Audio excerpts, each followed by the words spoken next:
इतने में दो जवान आए मजलिस इमाम हुसैन में, अजीब रंग के कपड़े पहने हुए थे, रंग बिरंगी कपड़े, कि उनके कपड़ों से नहीं लग रहा था कि ये किसी गम की महफिल में आए हैं।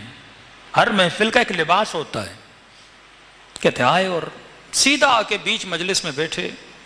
सारे लोग गौर से इमाम हुसैन का जिक्र सुन रहे थे, लेकिन ये मजलिस के बीच में भी आपस में बातें कर रहे थे, और आधी मजलिस में मजलिस को छोड़ के चले गए।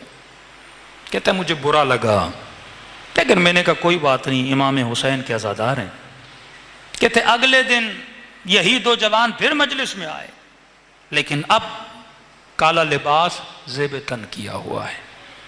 बड़े अदब से आए, मजलिस में बैठे, आखिर तक जिक्र इमाम हुसैन को सुना, और बड़े अदब से मजलिस से निकल के जब बाहर जाने लगे तो मैंने जवानों को आवाज दी, मेरे बेटो जरा इधर तो आओ। का दोनों आ गए। मैंने कहा मैंने कल भी तुम्हें देखा था इमाम की मजलिस में आते हुए, तुमने बड़ा शौक लिबास पहना हुआ था। आपस में बातें कर रहे थे और बड़ी बेअदबी से मजलिस को छोड़ के चले गए, लेकिन आज तुम वो लग ही नहीं रहे जो कल थे। एक इनकलाब तुम्हारे अंदर आया है, काला लिबास, अदब, अदब अज़ा, अदब मजलिस, हर चीज को मलहूज़ खातिर रख के बैठे और जा रहे हो। मैं जान सकता हूं इस तब्दीली का राज क्या है। कहता दोनों जवान की आंखों में आंसू आ गए। का क़िबला, कल जब हम मजलिस से निकले तो हमने सुना था कि मजलिस हो रही है और मजलिस में खाना दिया जाएगा, तो हम मजलिस के लिए नहीं आए थे, हम खाने के लिए आए थे। हमने कहा जाएंगे, एक आधा घंटा बैठेंगे, और आने के बाद जब बैठे हुए तो लोग मजलिसों से पूछा कोई नज़र वज़र है, तो उन्होंने कहा नहीं आज न्याज नहीं है।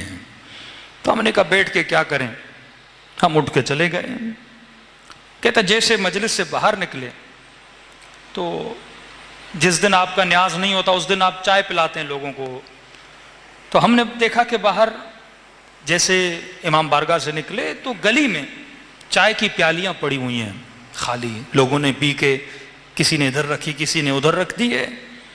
तो मेरी निगाह जब प्याली पर पड़ी तो मैंने दोस्त को कहा कि प्याली पड़ी हुई है, किसी का पाँव लग जाएगा, प्याली टूट न जाए, इस चाय की प्याली को कहीं ऊपर की जगह पे रखो, फजूल में इसराफ हो जाएगा। कहता है बस वो प्यालियां हमने उठाई और उठा के हमने साइड पे रखी ताकि किसी के पाँव लगने से वो प्याली टूट न जाए। कहने लगे कि मिर्ज़ा इस्माइल साहब जब उस रात घर गए हम दोनों ने एक ख्वाब देखा। ख्वाब में क्या देखते हैं, बिल्कुल इसी तरह जिस तरह कल हम मजलिस में आए थे, मजलिस हो रही है, लोग आ रहे हैं, जोक दर जोक, हम भी आए, और हमने क्या देखा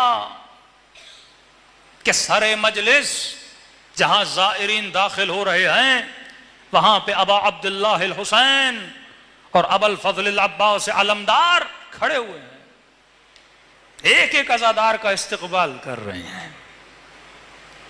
हजरत अब्बास के हाथ में एक डायरी है, एक फाइल है और पेन है, कलम है, और इमाम हुसैन कह रहे हैं जितने लोग आए सबका नाम लिखता जा, कौन कितना रोया, किसने कितना गिरिया किया, किसने किसको चाय पिलाई, किसने कितना पार्टिसिपेट किया।